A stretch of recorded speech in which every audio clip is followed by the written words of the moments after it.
Hola. Oh, good evening.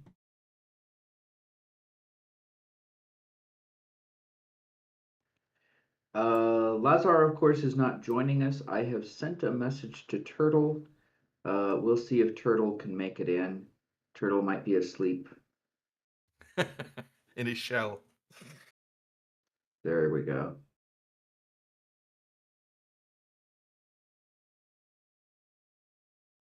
I'm afraid it might just end up being the two of you if Turtle's down. That's okay. To We see can how just much say damage we can cause.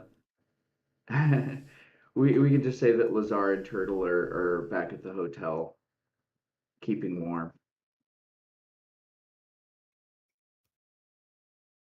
So I can't remember where we got to. Okay, the last place that we got to was you had just found the cows in the cave, and you had found like bedding down there with like red hair in it. And let me check the notes really quick.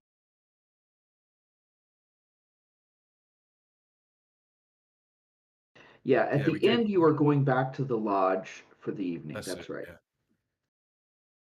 And we sent the hair to the local vet. It's all in the recap. Yeah. Yeah.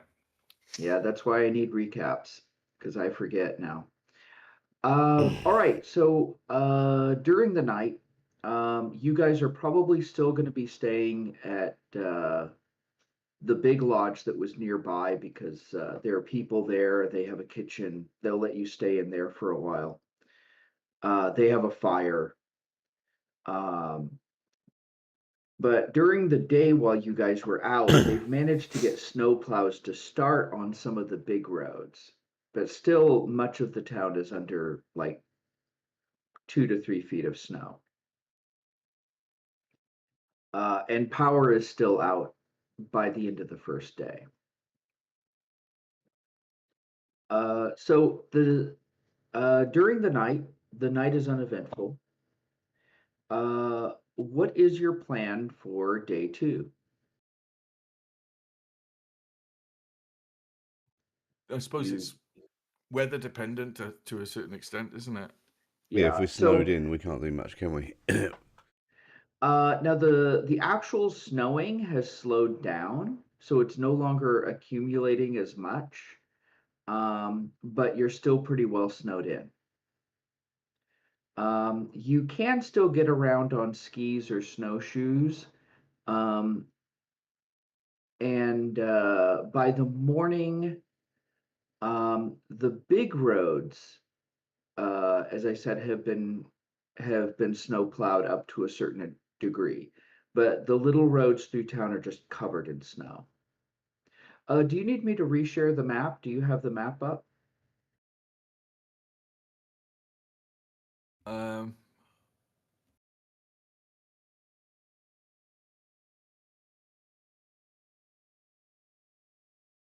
We'll just drag the map across. Okay. Now, the last place you guys went, Was the there was cave. a cave near where Dottie Green had lost her dog.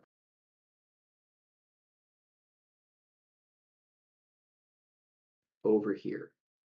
Did we see any signs of a dog in the cave, or like a dog No, bowl, or? no, you didn't see any signs in the cave of a dog, just the cows. At least we know the cows are safe. What do you think we should do then? I mean, do you want to tell the farmer we found his cows and go and retrieve them, or is there a reason this thing is taking the animals from people? Maybe they're being mistreated. I think it was protecting the cows from the snow. Um, but then it's got a barn. Maybe the barn would have protected the cows from the snow. I don't know.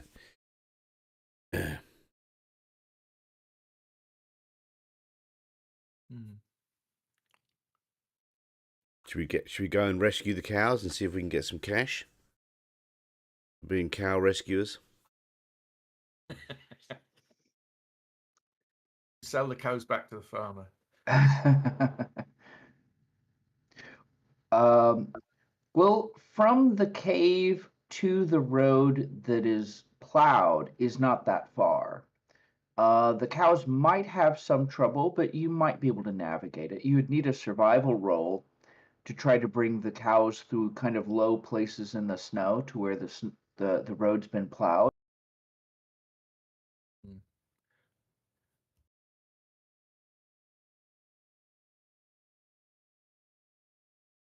All right, the So these main big crossroads roads is have been ploughed. Yeah. plowed. So the big crossroads through the center of town have been plowed. And Yeah. the farm is not too far away. You could take the cows up the main road and then just tell the farmer. Well, have you got survival? Because I haven't. I have, yeah, yeah. Okay, well, I'm going to It's support fairly him with. I'll support him basic. with notice. Okay.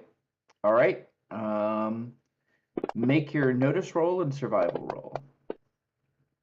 Oh, I like those dice. Which dice are those? I don't know. Hero dice, Jester, and Uh, Magic Sparks. okay. All right. So I'm gonna say that with That's a fail.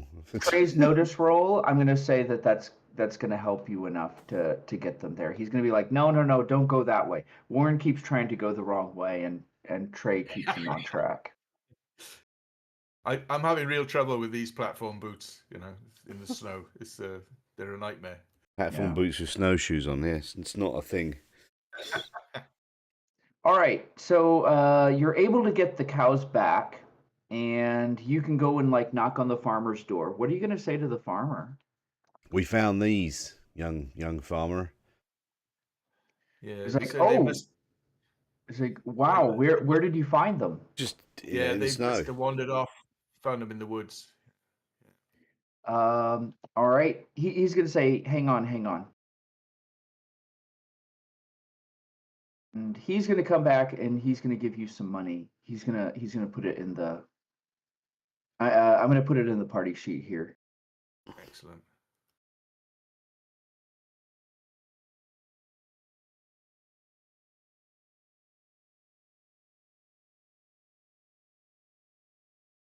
I suppose you want to put them in the barn now, yeah?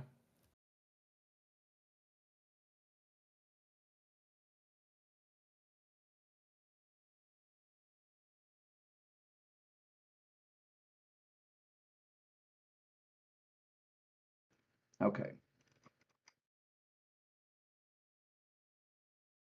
You think the See, if you Okay, call yeah. it creature will? payment, it sticks. It doesn't call it credit. You got to make it as dollars, the description, and then it goes to the dollars in the currency on our inventories. Where you've done that is made it as payment, a separate currency.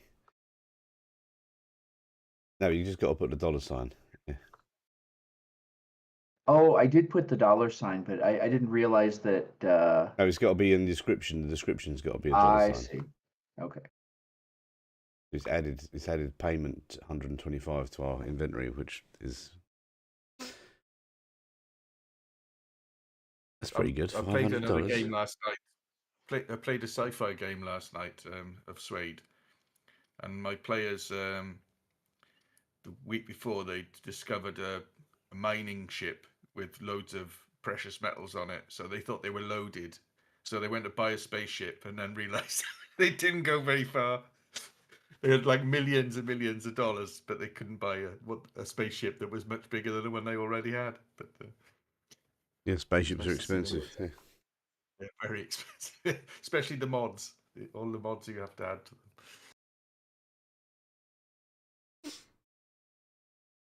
Yeah, do you think the creature's going to, obviously he's going to discover that the cows are not there anymore. Do you think he might come back for them? Do you think we should stake out the tunnels? I mean, there's trouble. There's 5 entrances. Isn't there? Is it 1, 2, 3, 4, 5? Yeah, 5 different entrances, or at least.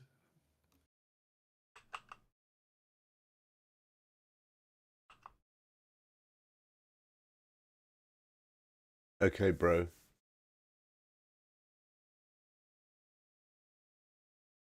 All right. Give me just a minute. I'm going to try and untangle this this payment thing.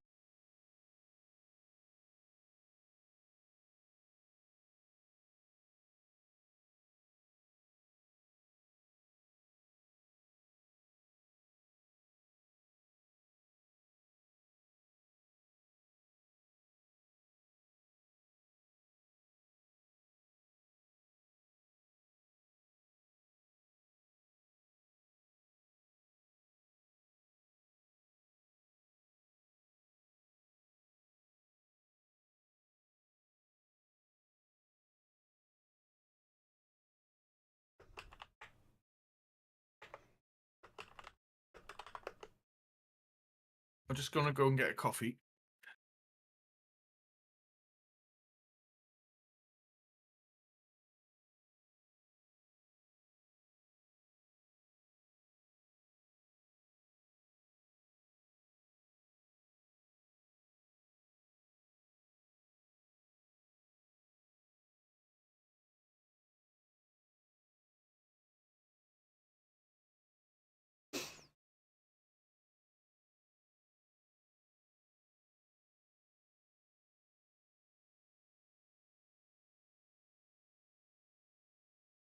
I'm back. That was a quick coffee. How'd you get a coffee that quick? I've got a coffee machine with like a drip thing, and it's just a jug full of coffee. So I just poured it out. Oh, luxury, luxury. All right. I think I got that sorted now. All right.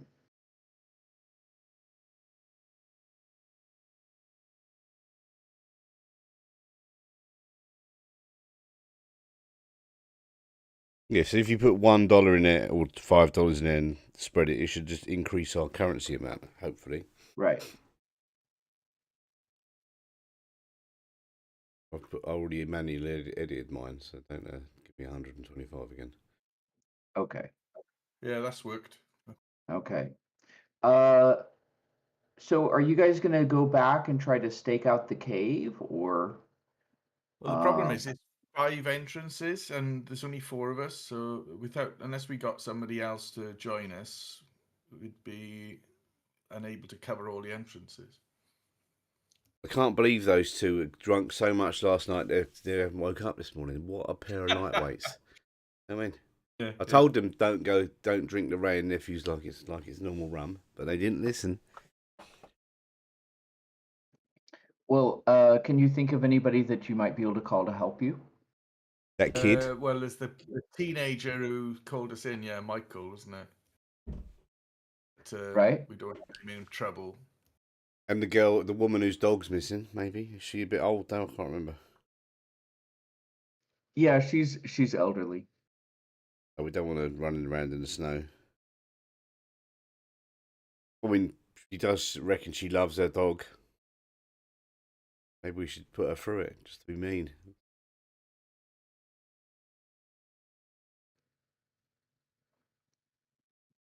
Laters, taters. So who do you reckon you're going to call? The hippies, maybe? Because they live quite close by. Free and sunshine.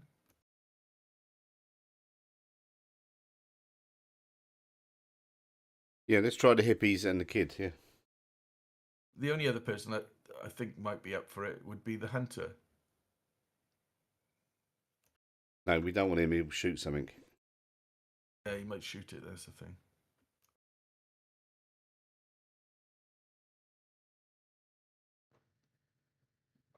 All right. Now, you give a call to the hippies, but the hippies are not going to be at their trailer. You're not sure where they are, but nobody answers the knock. Okay. All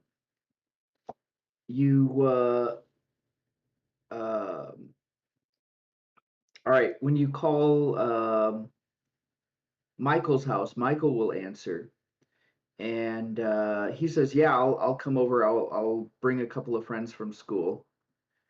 Um, but he says, I just have to call and check it with my dad first.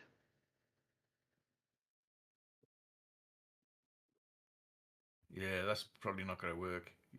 He's probably not going to want you staking out a cave entrance with your friends. Now, are you guys going to go down to the cave and wait? Not yet. We're I waiting. just We've want got to. to wait for people to turn up first. Then we'll go there. Have we got camera equipment? I think we did, didn't we? Yeah, I've Yeah, got a you camera. Is there any way of um setting up a camera to cover the entrances and I haven't got record any what comes out of tripods or them? nothing like that. Could maybe um take them to a tree or something. I don't know. you've got still cameras, but you don't have video cameras unless you bought them personally. No, they're really So in the expensive. van, they've got like still cameras, but not video cameras. In this area, video cameras would be really expensive. Also, it's a magazine and radio show, so they don't really have a necessity for video. Just still images for the magazine. Uh-huh. Are you guys going to wait at the lodge for people to show up? Or are you going to wait at the cave for people to show up? We'll wait at the lodge. Yeah, I the think. lodge would be warmer. Is there a hunting shop in the town? Hunting supplies? Yeah, Yeah, there we was already that went there and supply raided it, shop where didn't you we? guys bought a bunch of stuff. Remember? They sell traps at all? Yeah, you could probably buy traps there. And not the ones that sort of chop your ankle off. No, the bear traps, those sort of things. They do have those kind of traps, but they do tend like those things do tend to be painful. Yeah, I was thinking more of like snares or would would that be something I could make using my survival? Like Yeah, you could make a snare. Um, you or might be net. able to find small snares there for things like rabbits or other small animals, but nothing for the size of the creature you're trying to catch. For that, it would be a bear trap, but it wouldn't be painless. I was thinking of a net or something that you could put it on the floor, cover it with snow, and then when someone steps on it, it's sort of I'll say whisks you them could away. probably buy a net at that shop, at least like a medium-sized net, but you'd need your survival skill to set it up. Any trees near the cave entrances? Yeah, a lot of the entrances do have a lot of trees around them. So what I was thinking of was like bending a tree down, you know, sort of the classic trap that sort of when you step on it, it hoists you up in the air inside a net. You could probably Like figure in the something movie, out depending on your role. I'll try. I'll have a go at doing that. Maybe somewhere else. I'll practice Okay. somewhere else. See if I can do it. All right. Don't While crit you guys fail, are dude. waiting at the lodge for people to show up, a snowplow comes by, kind of plowing up the area to the lodge, and Sheriff Tillis gets out, and he comes into the lodge, and he says, "So, how's your werewolf hunting going?" Um, Turns out it's not well, a werewolf; it's a fawn. From Narnia, Mr. Tumnus. yeah, we found tracks, and yeah, it's quite interesting what we've discovered. He says, "My son gave me a call. Says you guys want to stake out a cave." Yeah, we found a system of caves and tunnels. They seem to have 5 entrances, and there's only 4 of us, so we need someone to watch the other entrance to see if the creature returns. Because what we found was that the farmer, I can't remember the name of the farmer who lost the cows, but the farmer who lost the cows, we tracked the cows to this cave system where they'd been put in the cave and given food. So whatever this creature is, it's probably intelligent. It may not be a creature, maybe a person. So somebody's been living in that cave. There's a sleeping bag in there. He says that's certainly a possibility. Okay, hang on just a second. I'm gonna look for something here. Like some sort of wild man of the woods, hobo type person.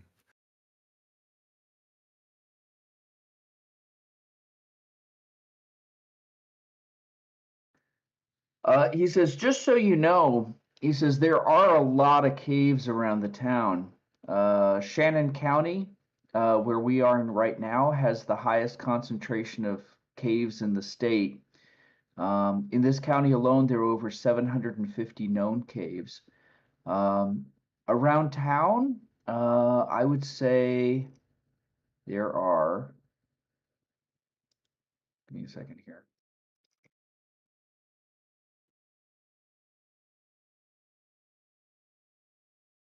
He says, I can think of at least 5 caves in this town alone.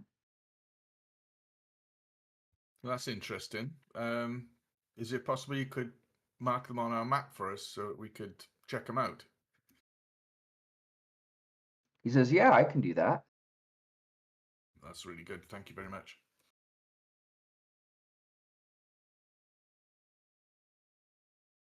It's possible whoever this is using the caves as a place to shelter. It's took the cows there, probably to save them from the blizzard. So that seems an intelligent and compassionate thing to do. So I don't think we're dealing with a wild animal.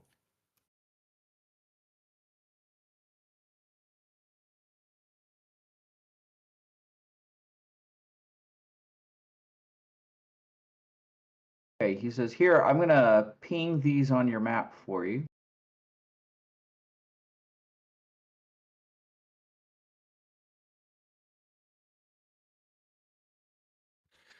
They're all near sighting places, aren't they?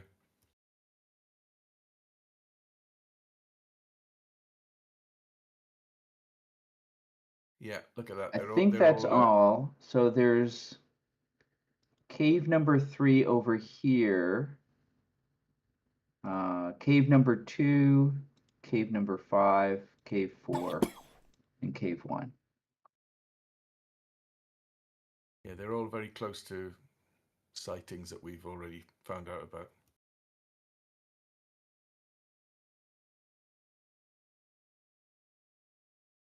We check out the other caves then? See if there's any sign of recent occupation? Or dogs? Okay. Which cave do you want to go to? Do you want to go to the cave near Free and Sunshine? Now, cave 4 near Dottie Green, you've already checked out. So you have cave 1, cave 5, cave 2, and cave 3. Is the cave near Free and Sunshine the one that we've already been to, or is that? No, that's cave 4 near Dottie Green.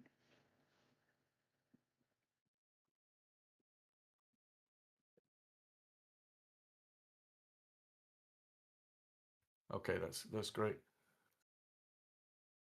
Do you want to check out cave 1 then? Free and Sunshine's cave? Yeah, near Free and Sunshine.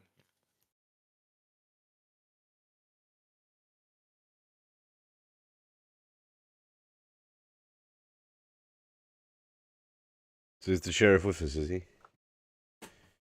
No, the sheriff can't go with you. He's very busy with the snow leading. crap. Yeah, making sure everyone's all right.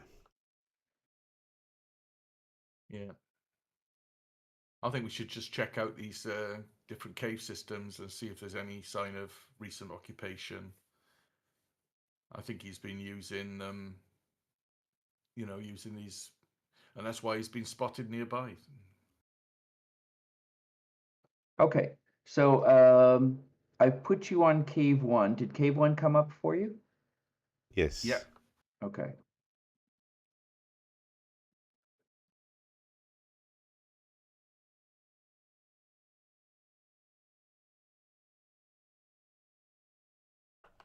Now, cave 1, Again, has no light. You guys are gonna need flashlights to go down in it. Are you guys gonna just kind of like go down and explore it thoroughly? Yeah, I'm gonna look for tracks. Okay, survival roll. Hey. Yeah, you can see a lot of tracks, both old and new.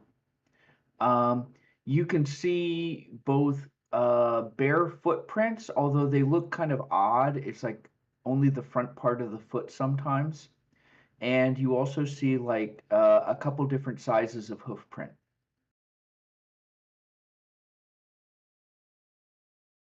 Yeah. Both old and new. Okay. Is there a smell? There's a musty cave smell.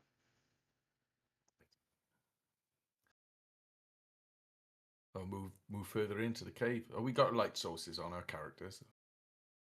Yeah, I think as long as you equip your light, it'll show up. I see lights.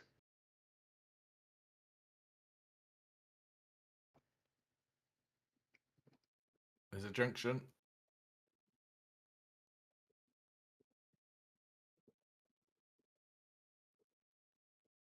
Wow, these things just junction out all over the place, don't they?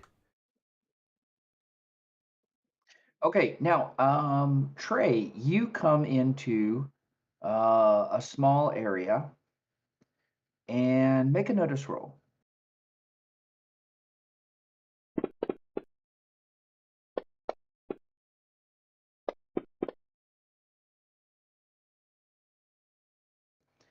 All right, so what you find down here is there's evidence of another fire pit. There's no sleeping bag, but you can clearly see a fire pit that's been used. Here, there's kind of an animal smell, a food smell, a fire smell in here. And it looks like it's been used repeatedly. Can I do a There's some notice wood, roll? like some extra firewood stacked up on the side. I'm gonna do And a notice roll as well to look okay, for orange hairs. okay. Yeah, you can find orange hair here and there. Okay. What you do notice is that you can see both like light, like sticks, but also you see a couple of pieces of cut firewood. Okay. What's it been cut with? Like an axe or a sword? Yeah, so the little sticks looks like they might have just fallen off or broken off of trees, but the couple of pieces of cut wood is looks like it was cut with an axe. Okay.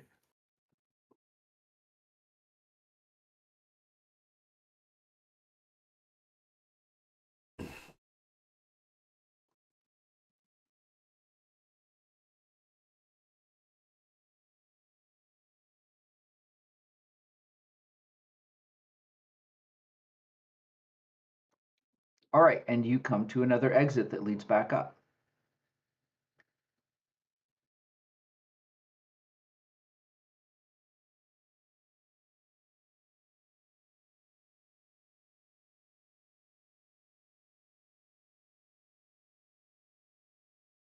Okay, Trey, you have come into another chamber. Again, it's got a little fire pit. This one doesn't look as well used, but it's got signs of habitation.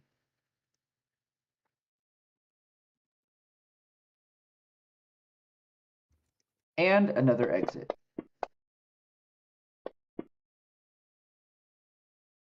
Are you looking for red hairs, Warren? Yeah, there's any sign of occupation, any Yeah, clues? orange hair. You find like a tin can in the corner. Oh, I'll have a look Ah, at the what's tin in the can. tin can? You're not sure what was in it. It looks like it's been rinsed out. Has it got a It's label got on no it? label on it. Is it rusty? No, it Been looks there a long fairly time. recent. Okay, it's fairly modern can then. Yeah. Looks fairly recent, but you're not sure what was in it.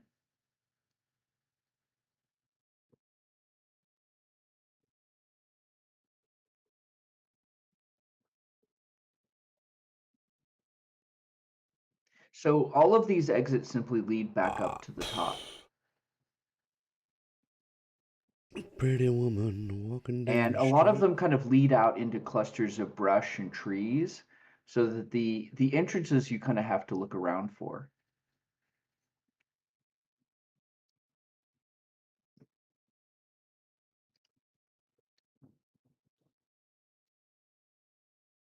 Is that the full? Should we go Yeah, out that's through one pretty of the much other the whole entrances cave. and see where we come out? You come out not too far from where you went in. The whole cave is probably less than 50 meters long, even at its longest point. All right, so it's a tiny little cave. Okay, so he just crashes here some nights. Okay, I Just a think we're done shelter, with this isn't it? cave, aren't we? Yeah. We'll move on to the Oh, next the one. I think. next cave down is Cave 5 that's near Marty Lancaster. Marty Lancaster was the one who thought he saw something that looked like a skinny bear walking among his cows. And he saw cow prints in his field. Okay. Let's try that then. It's a were cow. A cow with lycanthropy, yes. It's going to turn into a human that hates milk.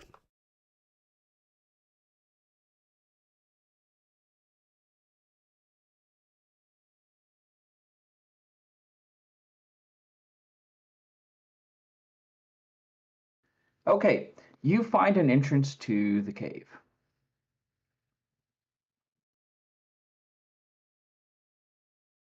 Share that.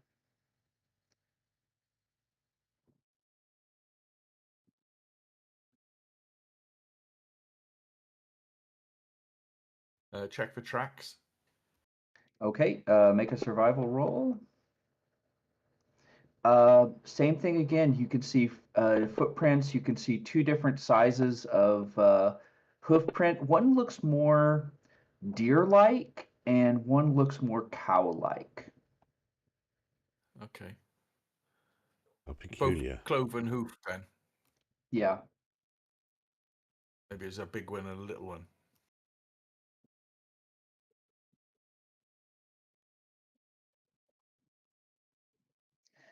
So this cave is also a very dry cave, and but it looks like maybe it was formed by water, like thousands and thousands of years ago. It was probably formed by water.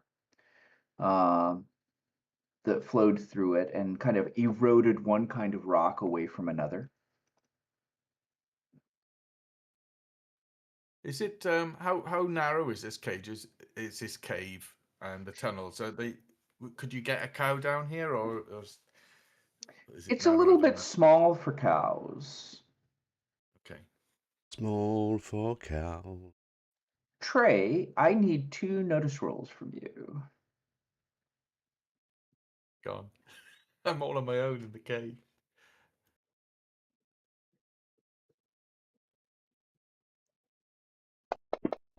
Help! That wasn't a notice roll, that was rubbish. Okay, that's my first notice roll. Okay. All right. So one of the things that you noticed when you were walking around,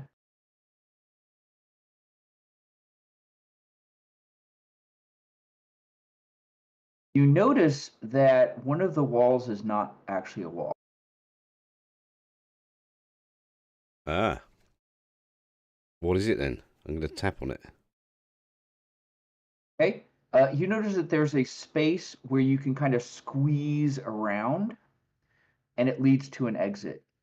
And this exit is heavily concealed by brush. Basically, you come out in a bunch of bushes.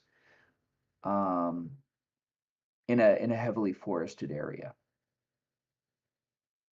Secret.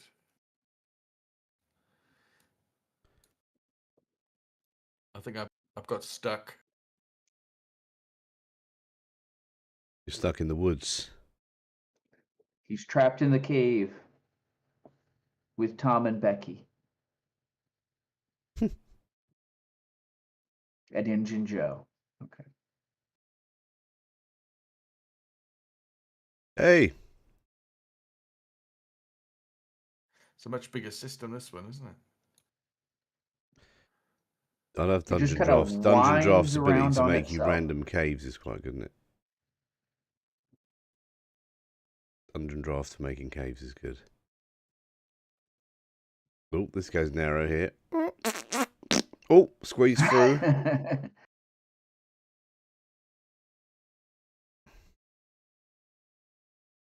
Yeah. Could be in here for months. Up ahead you hear a growl.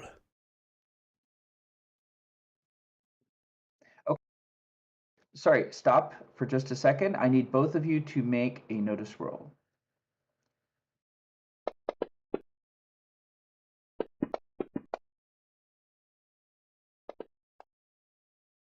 We both got raises. You notice Good. another one of those places nearby. That's it. Secret compartment. Ah, concealed secret tunnels.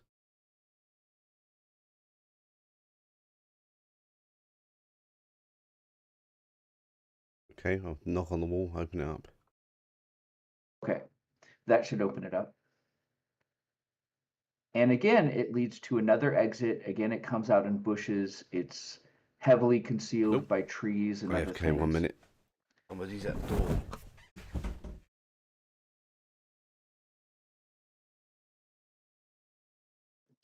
So you don't hear any sounds in this cave. And you two appear to be the only one here as far as you can tell. Yeah. No, we haven't seen any signs of recent occupation. You haven't found any campsites down here. It just seems to be like a maze of tunnels.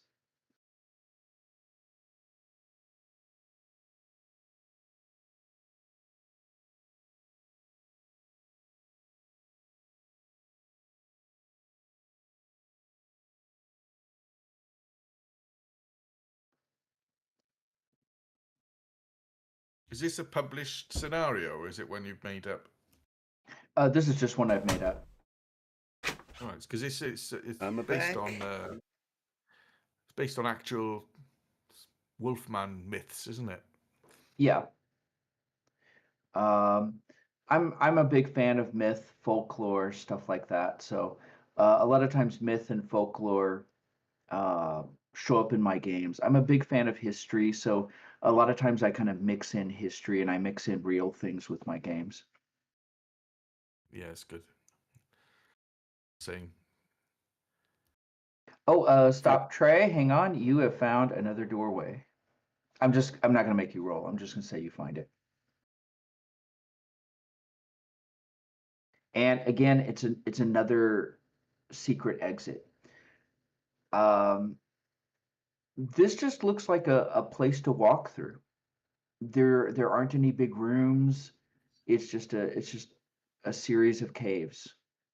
So it's a way to get from A to B without being spotted. And Trey, I Is need there a thing on the another, wall here? I'm going to tap this wall. I think there might be something here as yeah. well. because you've been on both sides of it, so you kind of know that there's kind of a wall there to get through. Ah, so this is a place And so to you notice escape. that there are some secret passages where rocks kind of curve around, and it creates the illusion of a wall where there isn't one. Yeah, so this is an escape tunnel. But come down here and throw people off. They're still looking for you, and you've gone for a little exit. Yeah.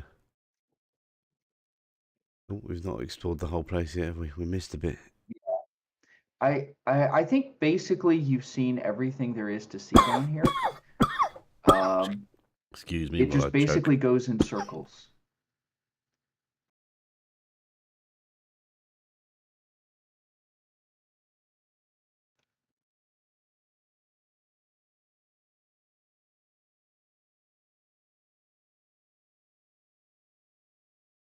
All right, that's pretty much it. Do you guys want to go to the next cave?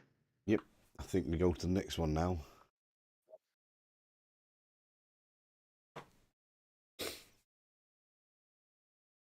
Hey, Mr. Tambourine Man, play a song for me. I That's a just big cave, Scoobied that in my pants. All right. would've Let me taken us put you quite in a the while, next wouldn't it? cave. This is going to be cave number 2 that's near Norma Maples. Norma Maples was the one with the multiple dogs who disappeared from her 2 small kennels. Ah. Whereabouts is that on the town map?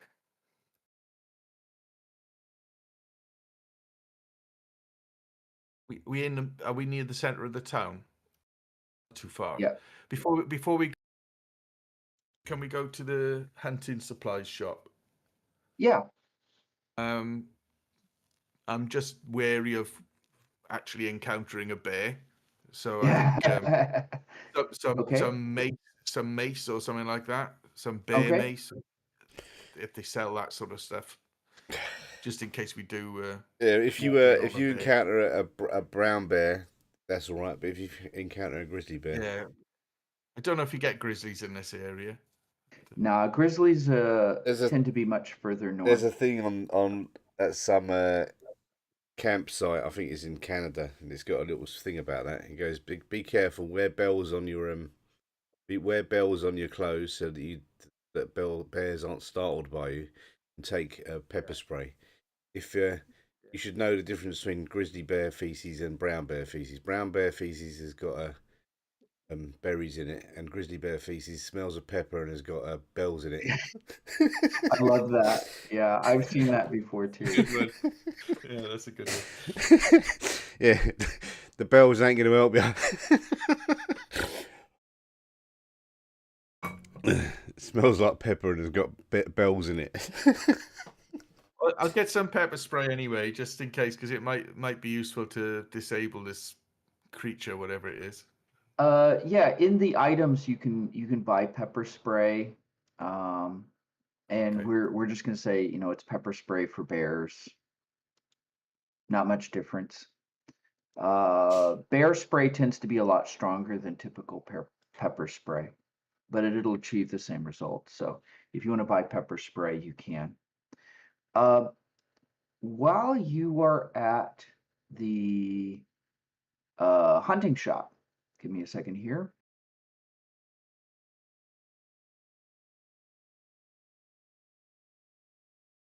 I need to look for somebody here.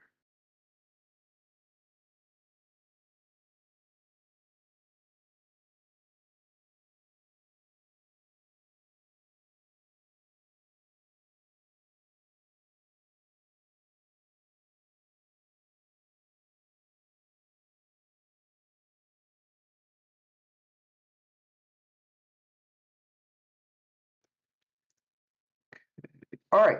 So while you were at the hunting shop, when you buy your stuff, the lady at the hunting shop says, "Oh, by the way, Stella Cooper asked if you could stop by her house."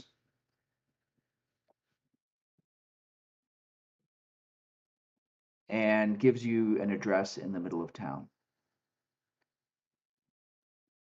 Or actually, probably on the edge of town. Was she one of the people that? No, she No, wasn't one of the people no, that made it. she wasn't one of the people. Who is she? Who's Stella Cooper? The person at the store simply said that Stella asked if you could come by. Okay. So she lives in the south part of town.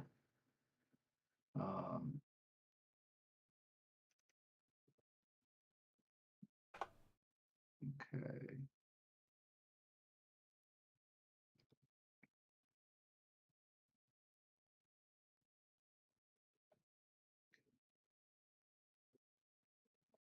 I will put up. I'll put a notice on the map here.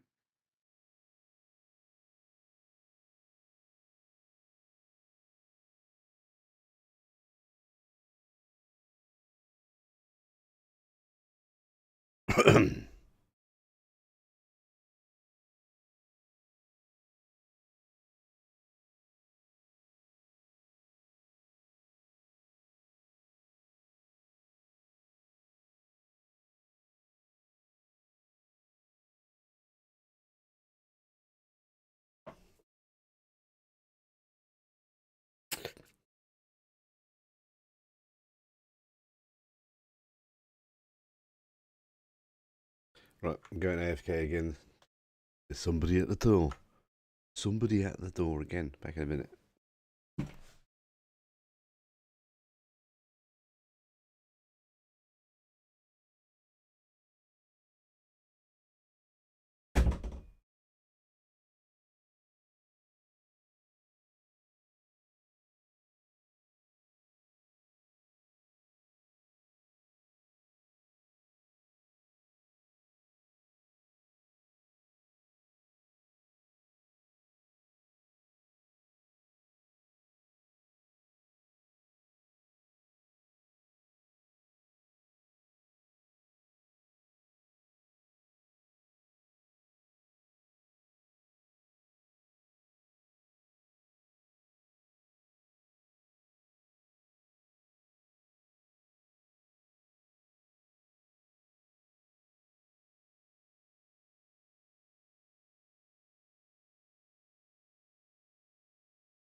Okay, so I've pinged Stella Cooper's house on the town map.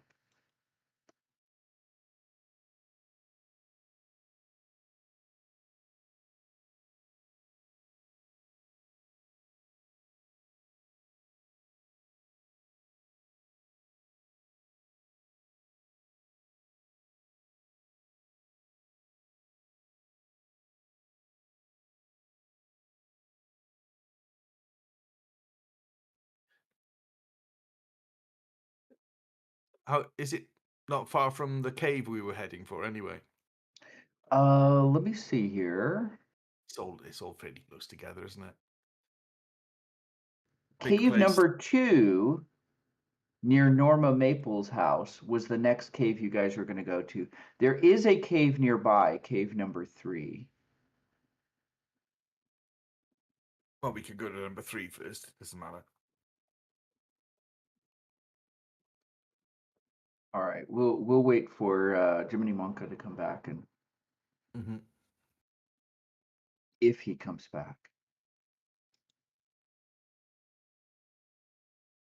Maybe it was the police at the door. He's been arrested. Maybe.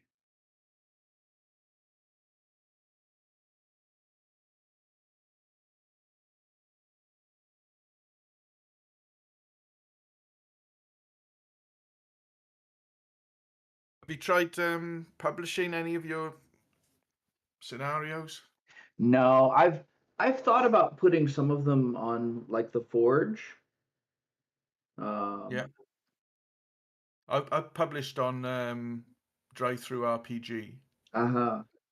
It's quite, it's not bad. I got $500 for one of them Wow. over the space of a few months. Just slowly sell every so you sell a few here and there, and I suppose if you had lots and lots of things on sale, it's like a trickle of money coming in. Even though it's like 2 years ago, it's still selling. Still, you get one or two every now and then. It's a small market, isn't it? It's niche. It was Call of Cthulhu I've sold. Yeah, I've thought of sometimes going back through all of my old like maps and things and like publishing a map pack. Some of my early maps are really really simple. I've gone through a lot of phases in my map making. The difficulty is you have to be so careful of copyright, and you can't, like when you produce these PDFs for sale, you can't have any images in there that are copyright. You've got to Right. have, yeah, and you can't obviously, you can, if you're doing Call of Cthulhu, um, you can only use creatures that are in the H.P. Lovecraft mythos, not anything like August Derleth or anything like that. So Right. could Chaosium give you permission to use anything in their books that is that H.P. Lovecraft? But there's stuff in the Chaosium books which is used under license from August Derleth's estate, and you don't have permission to use that. So you're limited by. Oh, You've got to be really careful. I was going to use a particular monster, and then I realized that I couldn't because it wasn't a H.P. Lovecraft monster. It was something that had been written by somebody else. So oh, yeah, I see. you're better off making things up, making up your own monster. Yeah. Yeah. So I've used I'm writing one at the moment where I'm using a monster from Celtic mythos. Right. So it's not copyright by anyone. It's it's ancient mythology. So. Well, that's the good thing about like really old folklore and things like that is that it's all public domain. That's right. Yeah. But you've got to be so careful with the photographs. I suppose, and I think Chaosium are clamping down on the use of AI. They don't want you publishing stuff using AI Yeah, Oh, I imagery. I think see. everyone needs to clamp down on AI. It's bollocks. Definitely. It is. It's crap. Especially Trump. There's a plonker that makes extensions for Fantasy Grounds, but he doesn't know how to do any programming, so he uses the AI to write it. And then as soon as there's a change, Oh, all the extensions are going to break. And yeah. Yeah, that's no good. I've I've used AI for little things. Mostly I use it as an extension of like Google search when I want information. Yeah. Sometimes I'll use AI. Yeah. Sometimes I use AI to kind of bounce ideas off of. Like, would this work? yeah, it's definitely got uses, but where people are being creative with it and acting like they know what they're doing, it's just not. It's just a different thing altogether. Got Right. uses, but it can't be.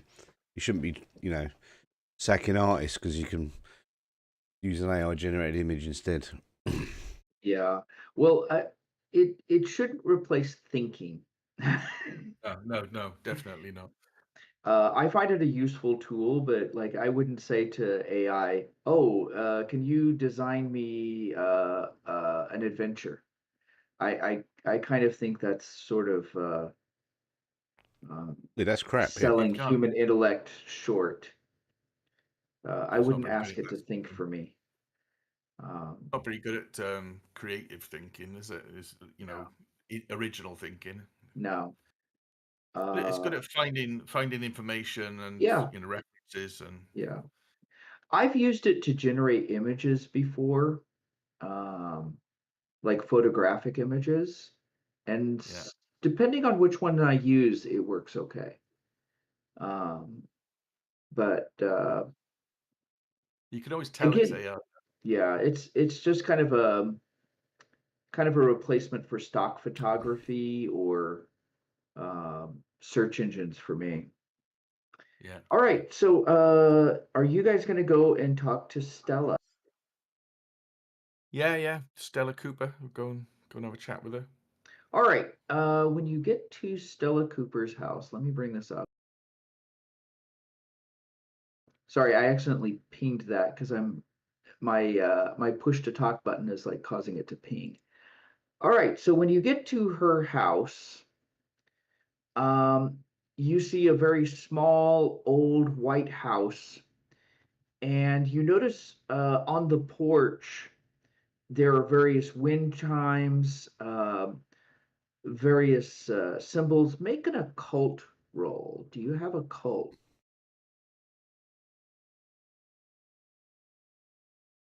Cult.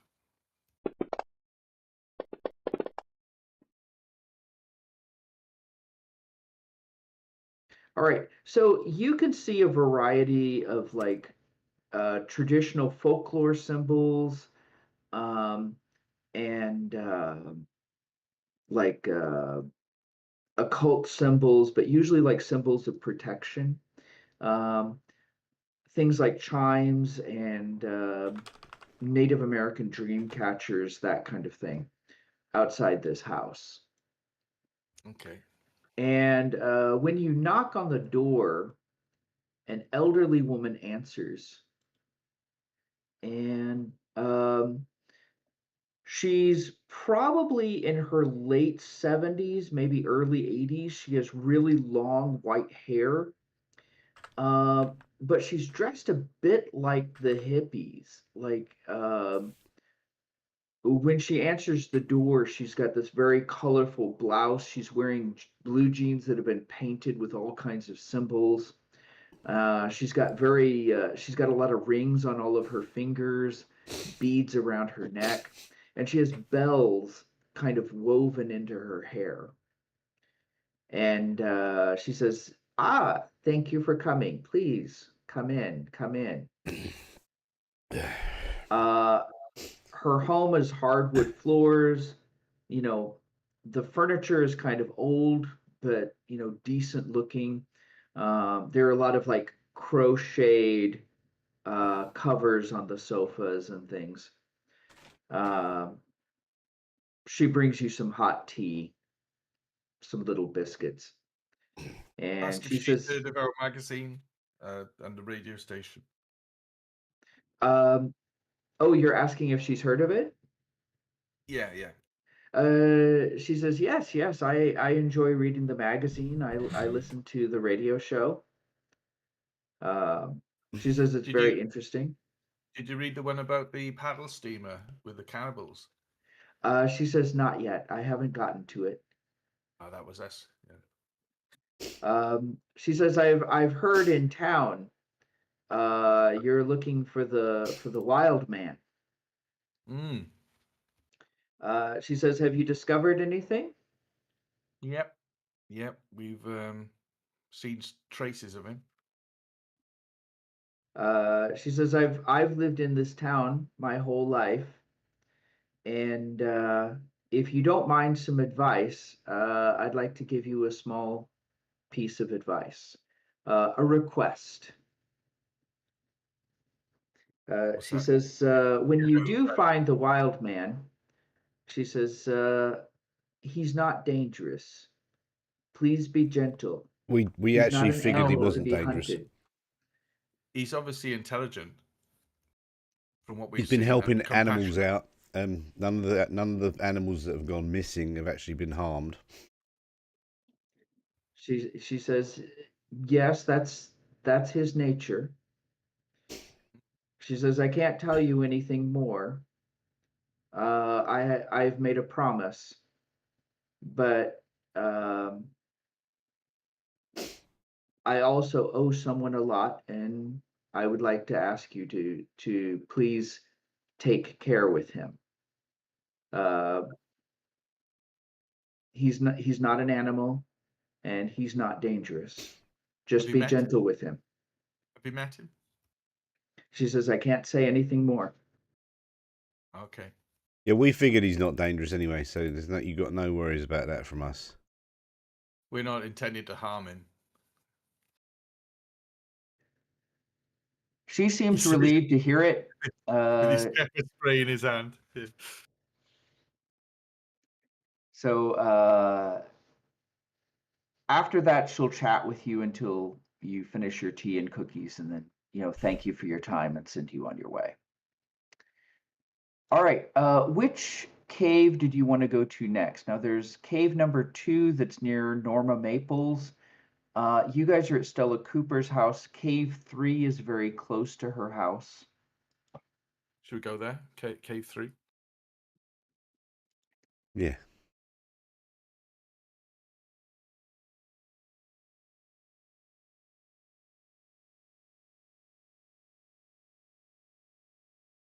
All right, let me bring this up really quick. You can actually find an entrance to the house not too far from Stella's house.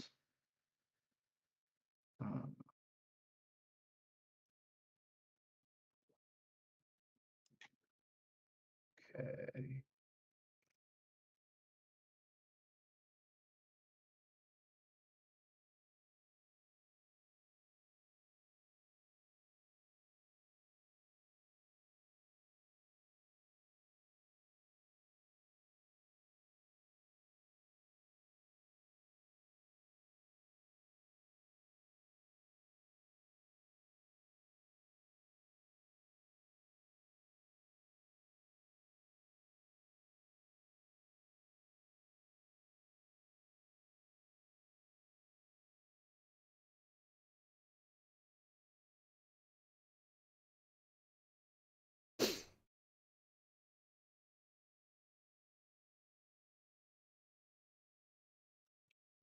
Okay, that should do it.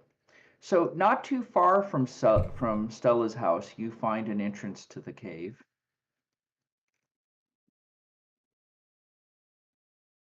And make a notice roll.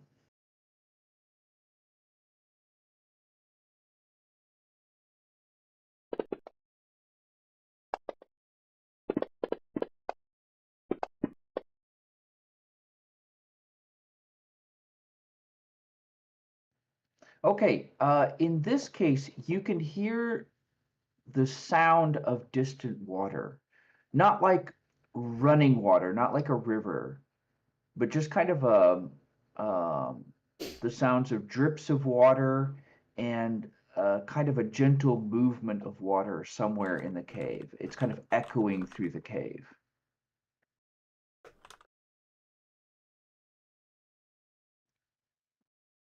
Any tracks at all?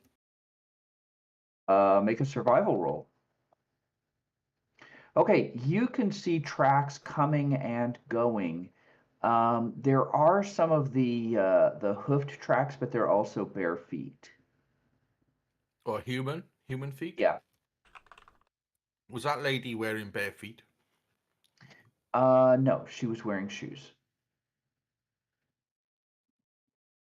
Now you did notice barefoot tracks in the. Who's she in the other wearing cave. bare feet? Yeah, no, that came out wrong. Was she barefoot? I meant to say. Yeah, was she barefoot? No, she got bare. I didn't She catch had, that either. no, she had bare feet. Did we actually look at her feet? You know what I mean? Then she's got a cloven Are you hoof. talking about bare feet or bear's feet? Yeah. No, in Like the massive claws on them. in the other caves, you noticed that there were hoof prints, but also I mentioned that there was a bare footprint as well, but it seemed kind of as often as not just the front part of the foot, like somebody just walking kind of on the balls of their feet. Sorry, are we talking about a human foot that is Yeah, yeah, human foot. unshod, or Yes. a bear's foot? No, human foot without shoes. I thought you meant a bear's foot. Oh no, not All bear right, okay. tracks. Yeah, I not was bear thinking tracks. of a bear paw. Yeah. No, barefoot, human barefoot footprints. Yeah. Okay, that's good. Yeah, no, sorry, you're not seeing bear tracks. Okay, Probably got the pepper spray. well, I mean, there are bears in Missouri, so, you know, Yeah. and bears might be in caves. Okay, so you guys are in the entrance to the cave. Which way are you going to go? Further in.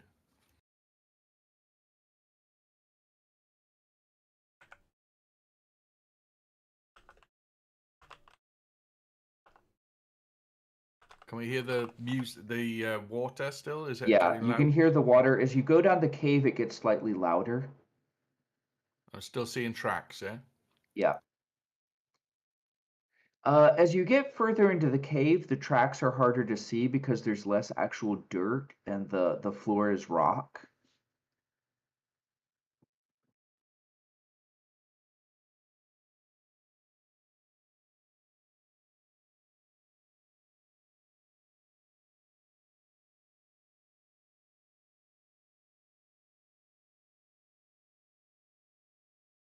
There you go.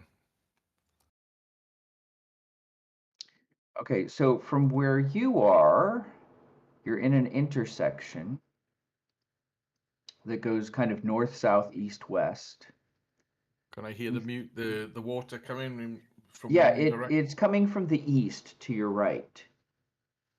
I'll head that way then. What am I doing all the way down there? Okay, as you come down, you can see that there's water flowing, mostly still, but it's kind of moving back and forth a little bit. Okay, does it look clean? Yeah, looks reasonably clean. So this is probably where he gets his drinking water.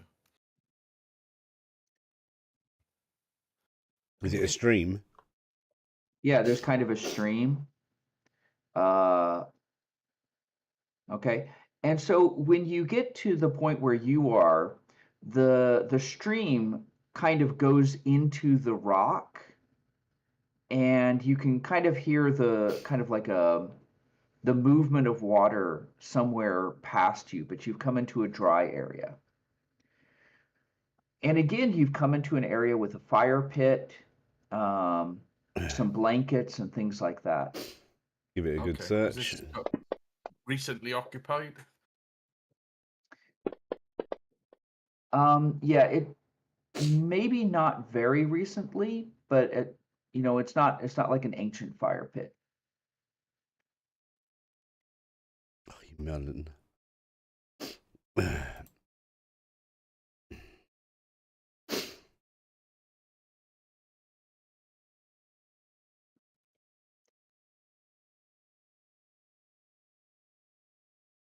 Oh, there's a cave. Okay. Now, Trey, where you've gone, if you want to go that way, you're going to have to kind of swim because it gets kind of deep in there. That's okay. I can You've kind swim. of come into kind of a lake. Big lake. Start a fire up. It's a bit cold.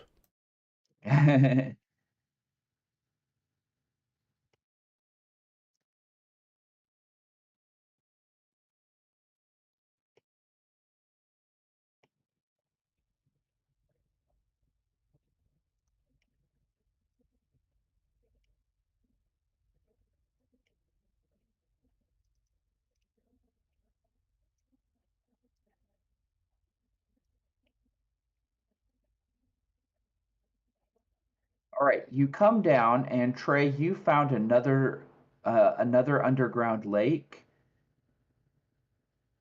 And from where you are, hang on just a second.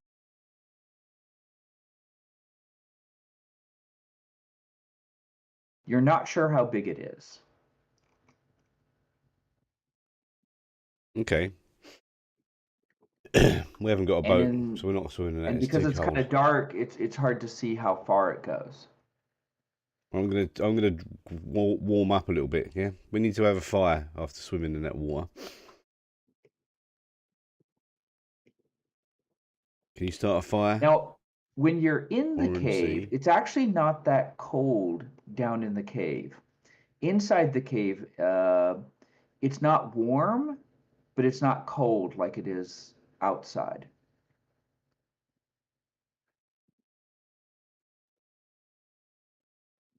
Okay. Again, you find like obvious places where somebody has slept.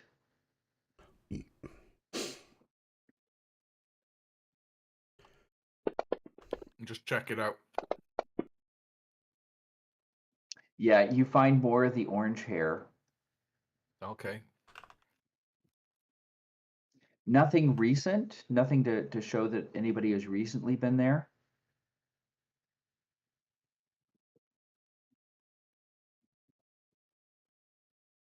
Same thing, little living space.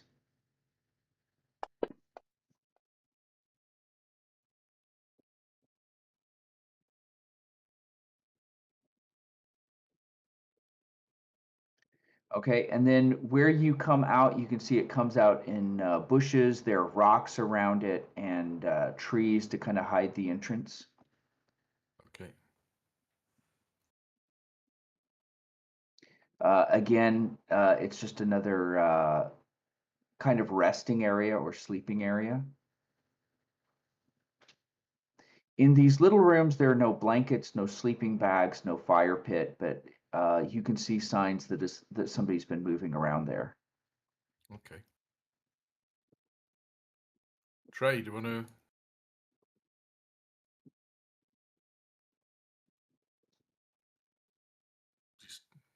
He's AFK, is he? Maybe.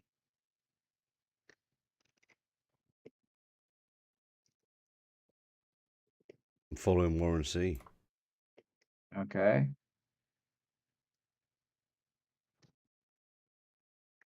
Now that tunnel is the way that you came in. That goes back to the intersection.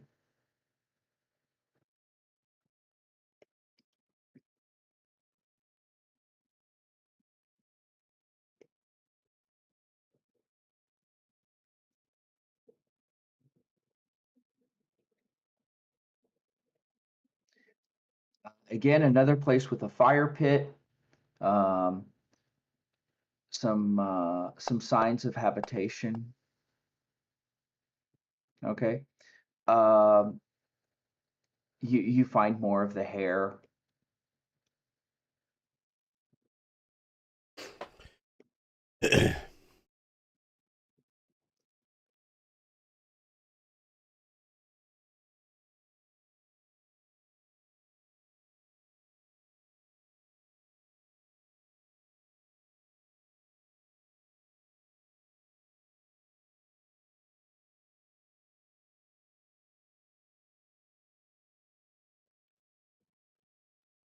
Another little space. Check it out. Looking for Scooby-Doo clues. Yep. It's just more of the same. Okay, now this exit, Trey, the exit that you found up here, this one does not come out in the forest. This comes out into an area that's been lined with like wood, and there are stone steps going up to a trapdoor above. Oh. Okay. Stealth mode. I'm going to sneak in.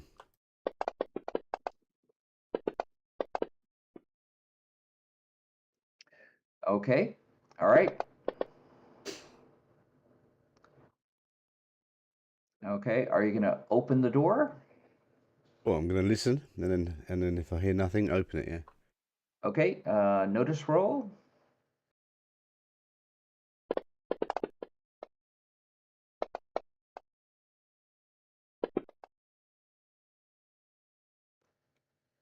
Okay. You don't hear anything. Okay, I'm going to quietly open it and have a look. All right. You come out of the cave, and it appears to be a barn. You can see like stalls for horses, um, and there's still like horse gear hanging up, but there are no horses in the barn. Okay. The barn looks abandoned.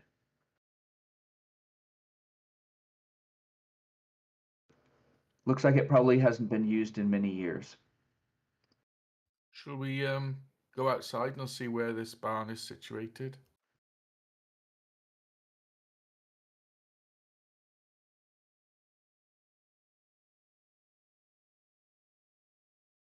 All right. Uh, so this barn is situated in an area that's surrounded mostly by woods, but there's a small white house nearby. Do we recognize the house at all? No, It's not one we've been to.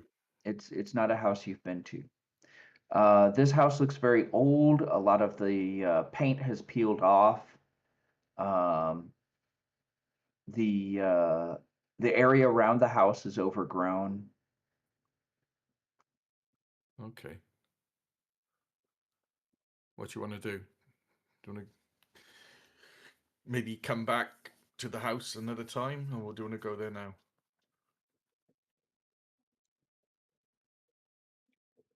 Or should we continue exploring the tunnels? Yeah, so this cave. We don't know where this place leads to, but it doesn't look like it's a. It's just another one of his. Is the trapdoor hidden from the barn side? Yes, from the barn side, it simply looks like the floor of the barn. Oh right, okay. So this is Right. a secret entrance. This guy's got a network of tunnels that get him around places here. Let's carry on exploring. Another cave.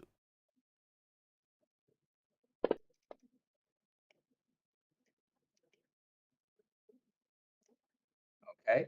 Now, I will say that in these two caves that are closest to the entrance, you see a lot more sign of habitation, a lot more footprints heading up. So here, you see a lot of footprints, both human barefoot footprints as well as the hoofed prints. I think we should go and have a check out this little house. You reckon? Let's go and have a look then. Yeah. While it's daylight. Maybe that's where he lives. So, yeah. Or the barefoot. Maybe he's person Farmer lives- Giles. It's a All right. barefoot person. The person. Okay, so you guys go up to the house. What are you gonna do?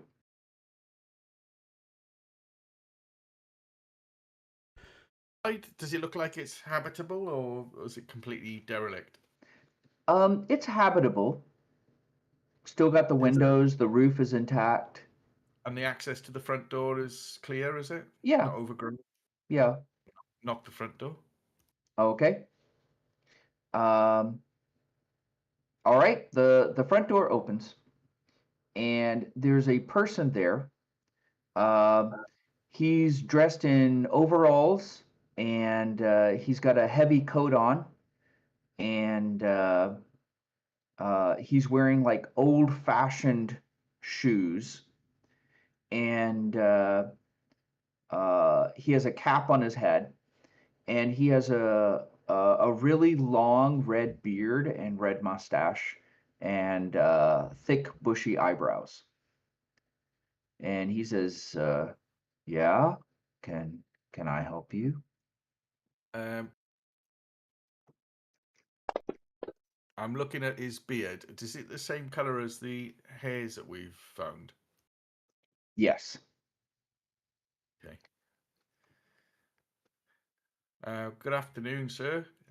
I wonder if you can help us.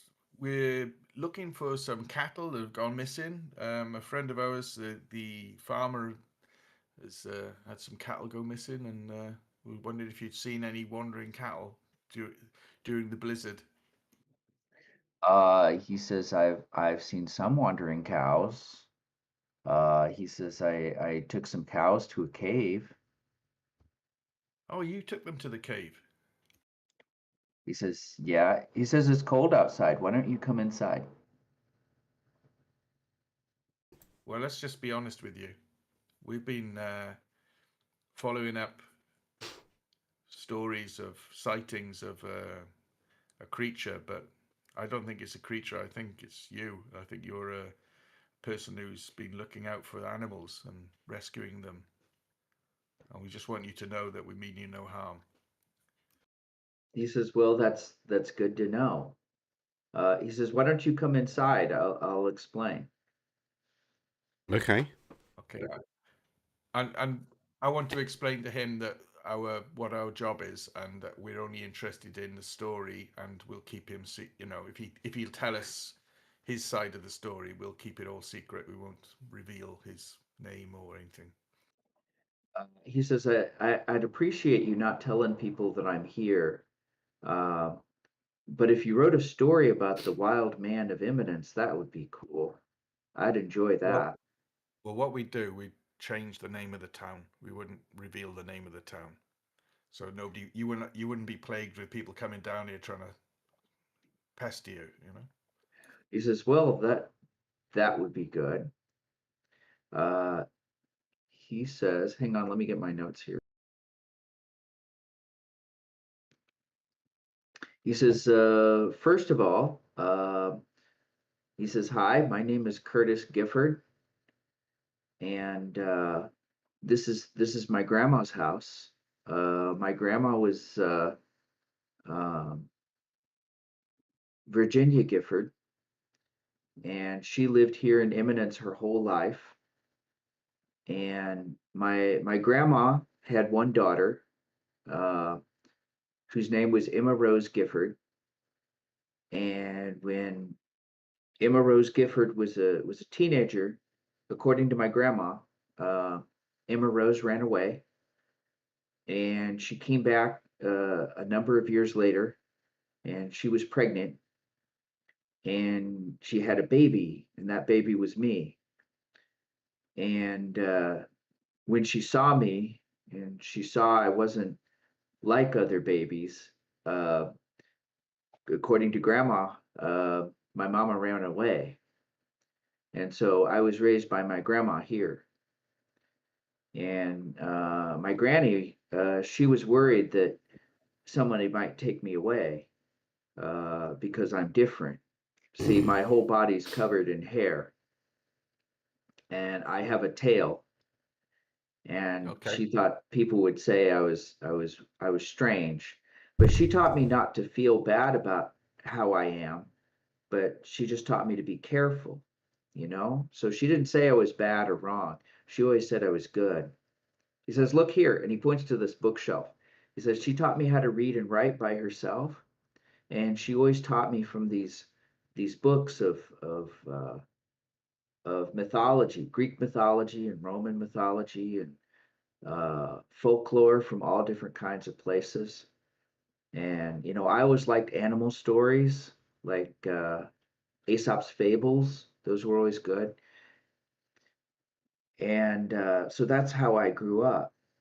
And Granny died 8 years ago, and she had always kept me secret and always told me to hide, especially when people would come by the house. She'd send me out to the barn to hide. And Hmm. but after she died, I didn't see any reason to keep hiding, and so I started going out, mostly at night. And sometimes I'd go to town like this, and when I wear a coat and boots, nobody looks at me any different than anybody else. Hmm. But at night, I can be myself, and I can be free, and I can run as just myself. And so I run through the hills, and I play with the animals, and I can just be me. And in town, I heard people talking about the wild man or the werewolf, and I thought that was pretty funny. And I have to admit, I kind of encouraged it, but I don't mean anybody any harm. But they say I eat pets. I don't eat pets. I rehome them. If I see somebody mistreating their pet, I don't eat it. I take it somewhere where somebody else will take better care of it. That's it. Hmm.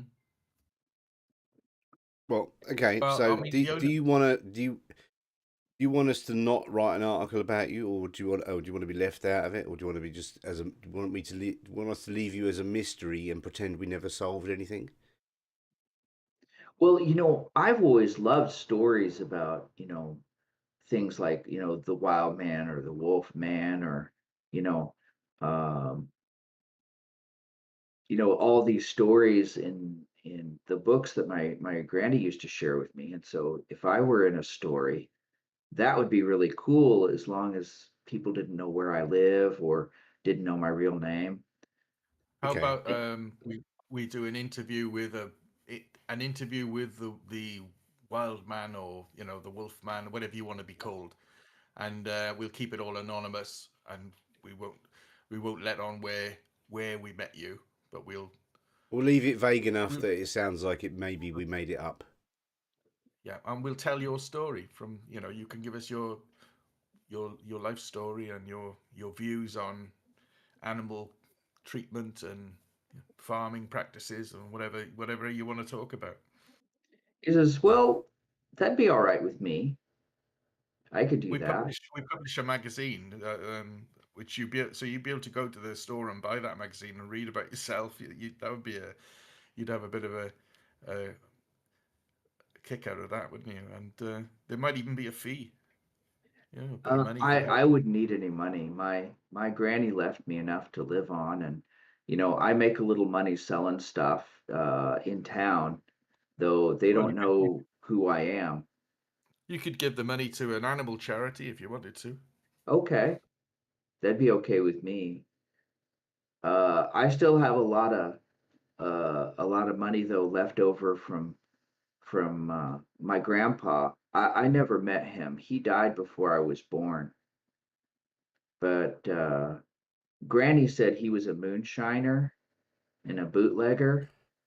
I don't know if you know what that is, but he used to make alcohol when alcohol was illegal, and He'd use, during the use 1920s, and he'd run it.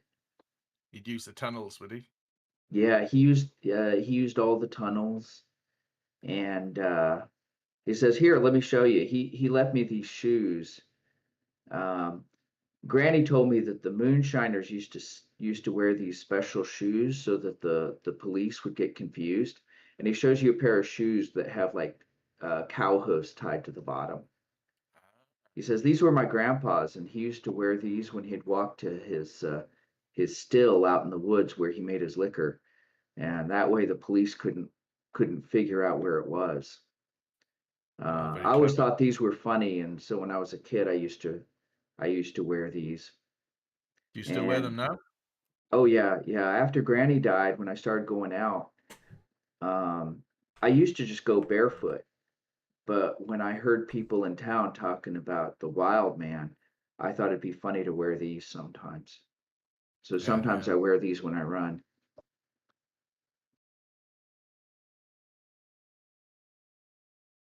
We'd be really appreciative if you'd, agree to an interview and we could record, record your voice, and we could play that on the radio show. That'd be brilliant. He says, "Sure, I'd be happy to do that. I could play you some music too." He says, "Look, I made these pipes like in the storybooks," and he shows you like pan pipes. He says, "I'm not Well, very good, but I'm learning how to play." I'm a musician, so yeah, I'm really keen to. Maybe we could have a groove, man. We could jam together. All right, so I'm going to say that he gives you the interview. He answers any of your questions. You're able to record, and Scoop. So you didn't play any tunes eventually, and knock us out and we wake up with sore asses then? yeah. And so this was the resolution of the Werewolf of Eminence. It's just a guy who's covered in body hair and has a tail.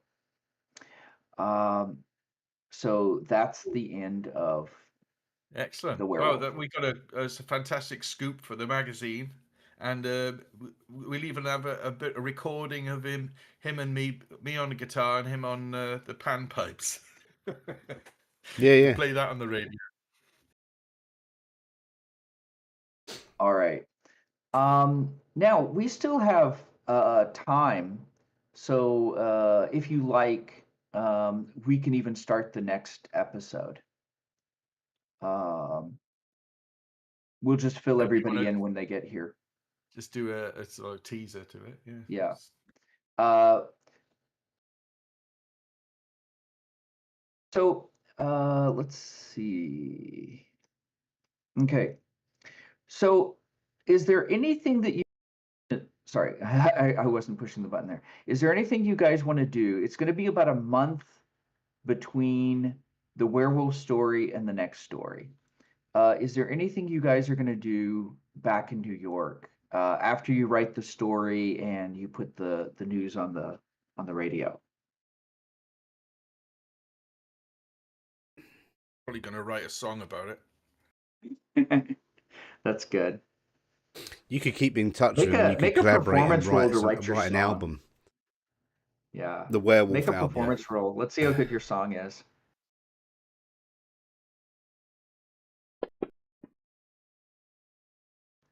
Oh, hey, you write a song that's going to be popular in New York. Okay. Passable. Yeah. All right. Is there anything else you guys want to do? I don't So, think so. all right. Go Let me clothes check shopping. something.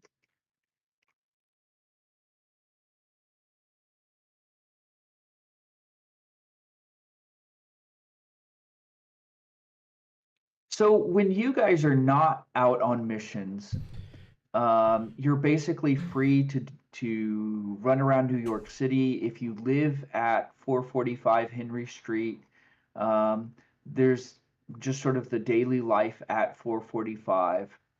Um, so on the so basically on the street, half a floor down is a level and half a floor up is a level. Let me share this with you guys again.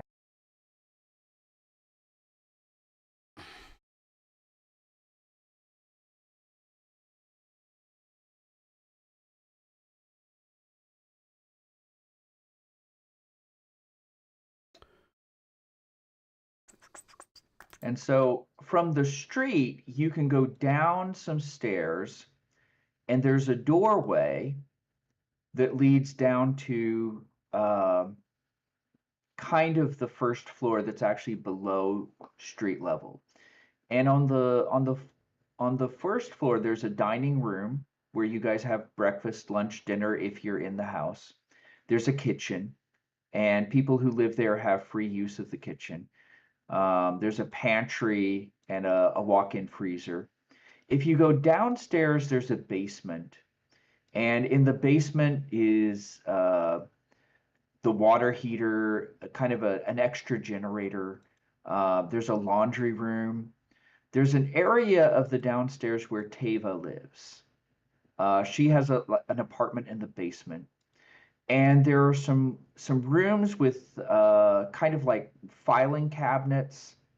So the filing cabinet is basically all of the old cases that they've worked on. There's a desk down there with a lamp for looking at files.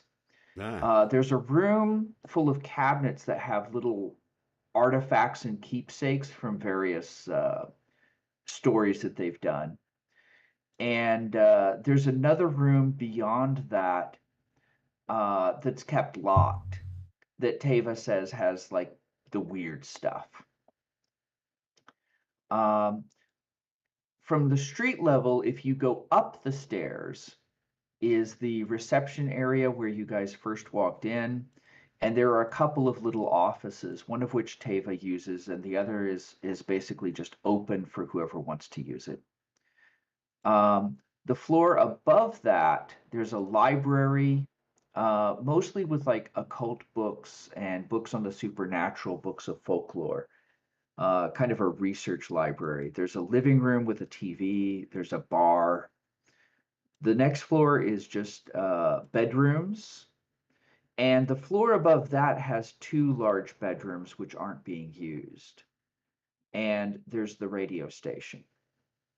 The roof, um, this map doesn't show it, but when the weather's good and it's not too windy, sometimes the uh, the radio DJ likes to go up there and barbecue. And so that's kind of the daily life at 445 Henry Street.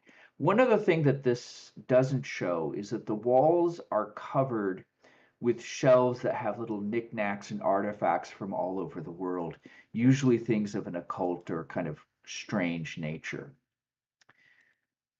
So time passes, a few weeks pass, it's March, and Tava's going to call everybody to come into the dining room early one morning.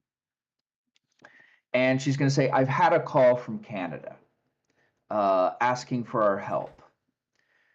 Uh, she says, Constable Nelson MacDonald of the Royal Canadian Mounted Police has asked for assistance in the investigation of the crash of a local commuter flight. Bumpy is already preparing for departure, and the flight will leave New York at 6:30 tomorrow morning. It will be a 2-day trip to fly to Dawson City, Yukon. So please make any preparations you need and meet Bumpy at the airport promptly tomorrow at 6:30. Now, for those of you who don't know, the Yukon is a state in Western Canada that's right next to Alaska. So it's really far north, it's really far west. And the Yukon is a very remote area. It's very, very sparsely populated. This will be March, and so she's going to warn you it's going to be very cold. She's going to advise you to take cold weather gear. Oh, I'm going to go shopping then and get some cold weather clothing. Okay. You're probably going to need like coats and boots and maybe snowshoes.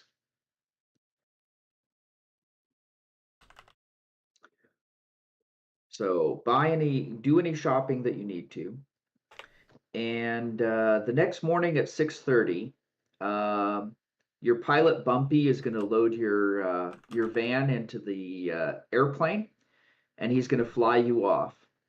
And you're going to stop at Edmonton, Canada, which is a very large city, before flying on to Dawson City. Dawson City is a very small city, but as you're flying over, you can already see that, it's a small city, but you can tell it's got schools, it's got a hospital, it's got a little airport on the side. So it's a tiny town, but well, it's got good accommodations. You're going to land in the evening, and Bumpy's going to get you all checked into a hotel, and we'll tell you that you're going to go to the RCMP, the Royal Canadian Mounted Police Station, in the morning.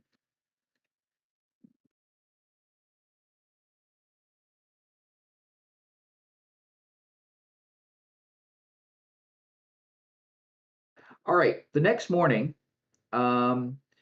you're able to take your own van, because even though it's the middle of winter, and in winter in the Yukon, snow is very deep. But in the town, everything has been shoveled. The streets have all had like the snow shovels come through and clear the streets completely, so it's easy to get around. The Dawson City Royal Canadian Mounted Police Station looks a bit like. Oh, sorry, question? I thought I heard a voice. Any questions? No, I didn't hear a just voice. typing. Okay. All right. Just typing. The Dawson City RCMP looks a bit like they took a medium-sized house, a store, and a church, and smashed them together and put a couple of brass cannons out in the front. So when you look at it, it doesn't really look like a house. It doesn't look like a store. It doesn't look like a public building.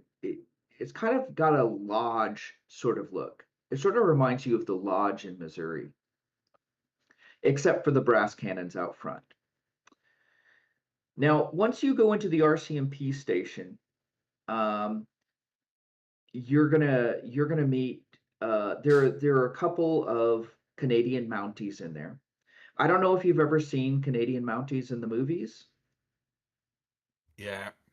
So basically, they wear black trousers, bright crimson coats, and black boots, and a lot of times they have big campaign hats. And at the RCMP station, you're going to meet an officer named Constable Nelson McDonald. And Constable McDonald is young. He's clean shaven. He's very tall. He's very handsome. He's dressed in his red uniform jacket, black trousers, black boots. He looks like he could be a movie star.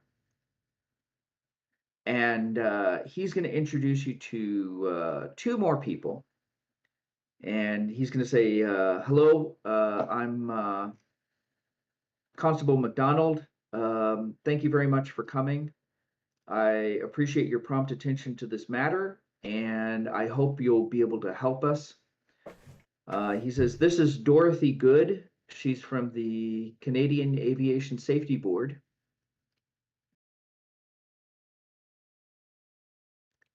And this is my friend Arthur Johnson from the Nacho Nyakdun Nation.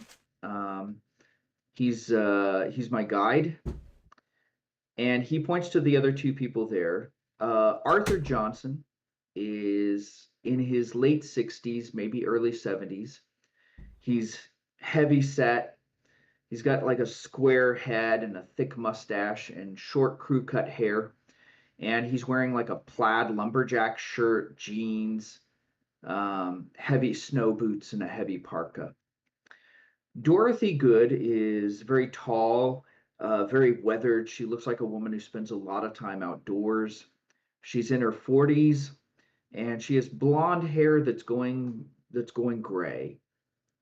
And she's wearing dark green work trousers and a dark green work shirt, and she's wearing a bright orange parka. And Constable McDonald says, kind of mentions to you, could you please introduce yourselves?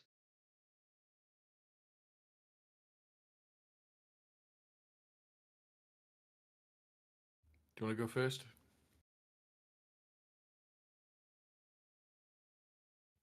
Trey, are you there?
We recovered 9 sets of remains. The crash was very severe. It was Right. not a survivable crash. Although the plane was mostly intact when we found it, the cabin would have sustained severe damage. Anyone in the plane would have died instantly. And Gladys Uh, March is uninjured? Is uh, she injured at she all? Or? she seemed disoriented, and the people who found her reported that she was having leg pain. Okay. They said she was having trouble walking. Right. Well, Um, at she's this been point, stumbling um, around in yeah, Yukon for. Dorothy Good says she said, we believe the pilots and the 7 passengers died on impact, and there was a fire, of course. When we got up to the plane, I don't believe the plane glided in. This didn't look like a crash where maybe there was an engine failure and the pilot glided the plane in. It looked like it came in full speed. The wreckage was scattered. It wasn't a So shallow drift in like an emergency landing. it wasn't an attempted crash landing. It was a No, but also it was not like a nose down spiraling crash. flew It into had a the very mountain. random look to it. It came in at an angle, and so I don't see any evidence that they tried to come in at a shallow angle. It was a sharp angle, but not like a complete failure of the crash that caused it to come straight down like a rock. Did you see any evidence of animals having, maybe taken bodies away? Well, this is where it's strange. When I got to the plane, the rear door to the plane was open. Um, Arthur Johnson at this point speaks up and he says, I don't believe a bear or bears carried off other passengers. It's a bit early for bears. Okay. There was no prints, no hair, no sign of a bear or Oh, other animals inside the aircraft. No signs of predation on the okay. remains. Nothing to suggest a wolf.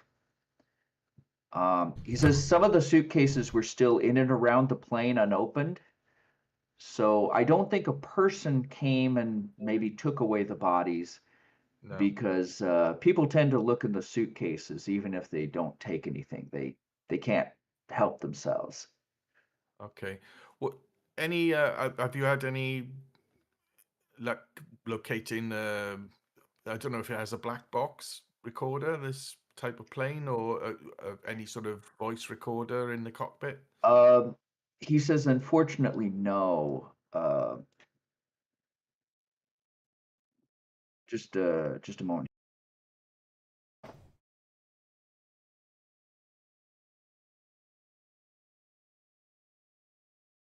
Here, Constable McDonald passes you a photo.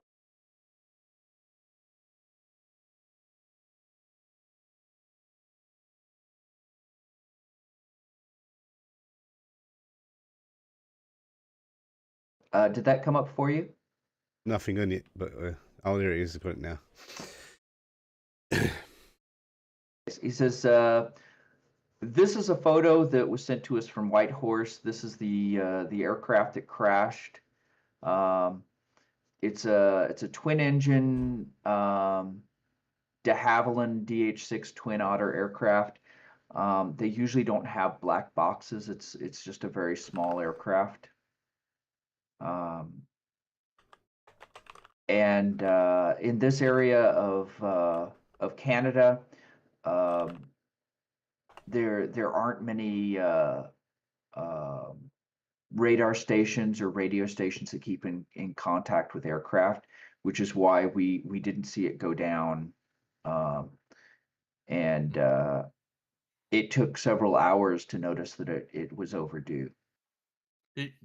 Have you been to the crash site? The aircraft, the air crash investigator. Has she been to the the crash site itself? Yes, she says all three of us went up there. It's in a very remote area, and so there are no roads out there. We rode horses out there. What when you got to the plane, was there what sort of condition was the cockpit in? She says, "Here, I have a picture."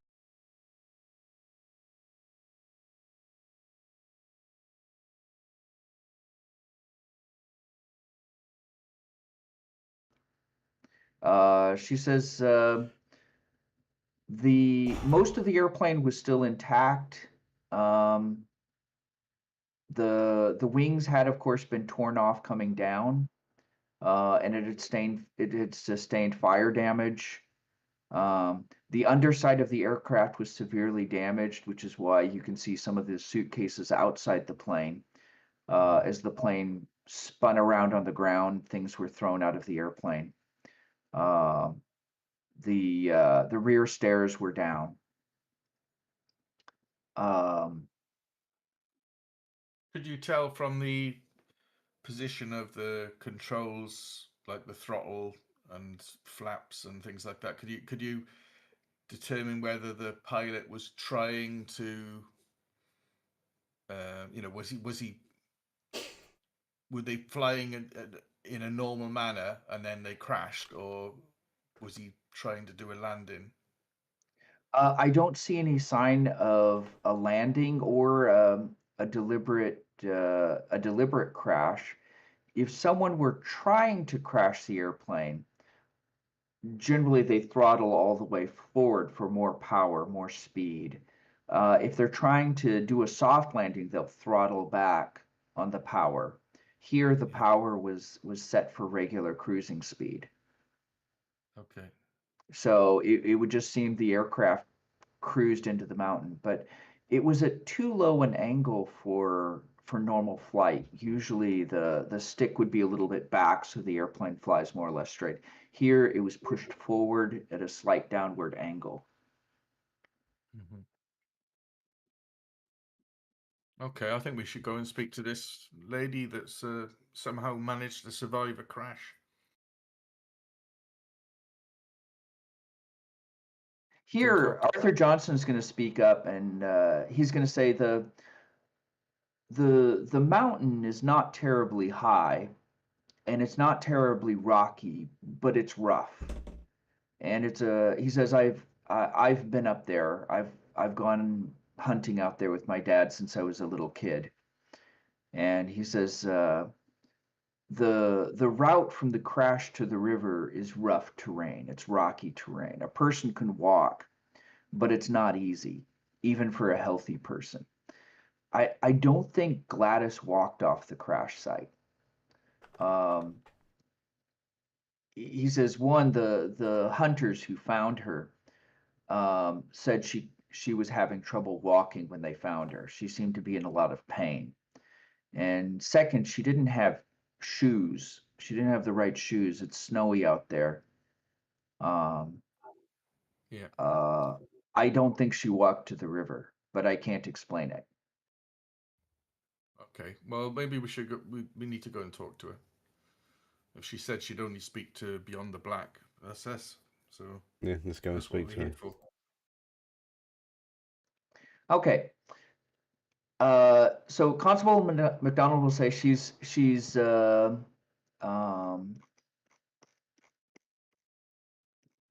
let me see. He'll say she's at the Dawson City Hospital. Um, on the other side of the town. He says, "We'll go with you. You can follow us there." And he and the others will go to a different car, and they'll drive you to the hospital, and they'll go up to the hospital with you. And at the hospital, they'll introduce you to like the nursing staff and doctors and whatever who were there at the time, and say that you're here to talk with Gladys March about the aircraft and the crash. And they will show you to Gladys's room. All right, let me bring this up here.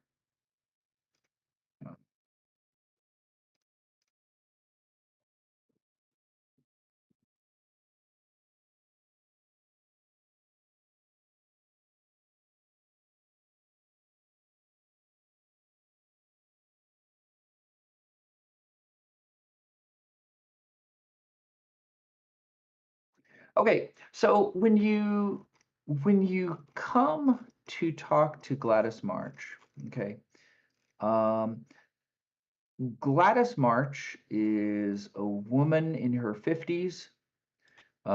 She has she has like black hair or maybe dark brown hair going heavily gray at this point. Um, she's short, she's plump, kind of fleshy looking. And when you come into the room, she's sitting up in bed, watching TV. All right, what do you guys say? Hello. Hello, Gladys. We're from Beyond the Black. She says, Show her our credentials.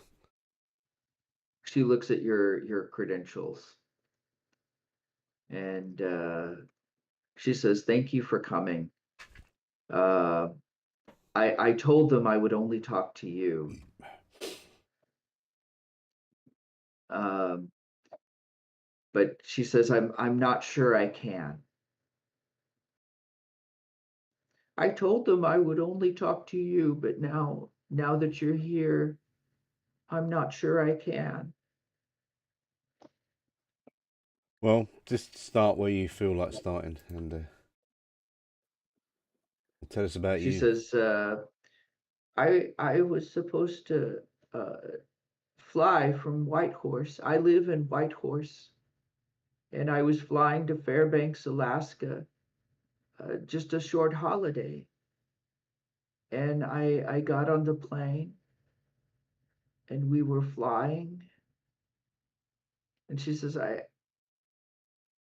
it's too much. It's too much. I can't talk about it. I just want to sleep. She says, come back tomorrow. I'll talk to you tomorrow. Not today.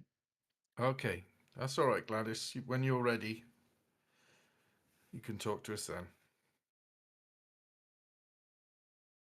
I'm gonna. No, I think no. I'm gonna say, come on. We need to. You need to. You need to Just slap tell her us on the while face. it's fresh in your mind. Talk, Gladys, talk. Yeah, don't sleep on it too long. You know what I mean? Get it out of your system now.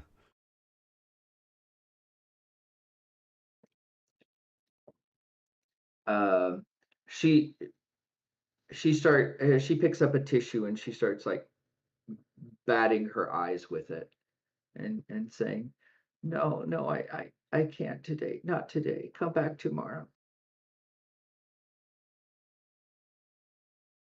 One more day, we'll never catch whatever, you know.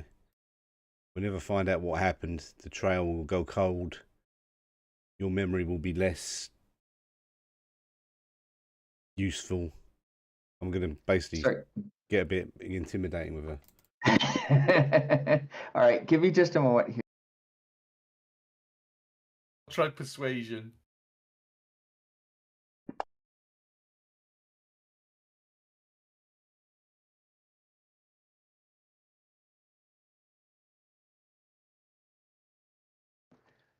Sorry, I just realized I forgot to set up her character. Just give me a second here.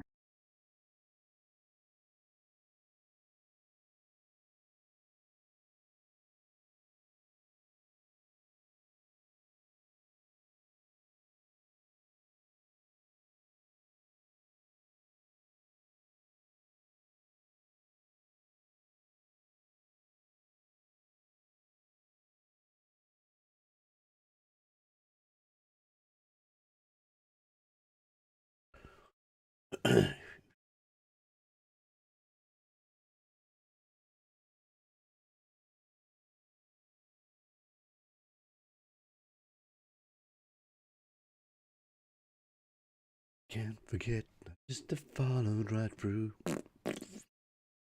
Keep forgetting things will never be the same again. Ours.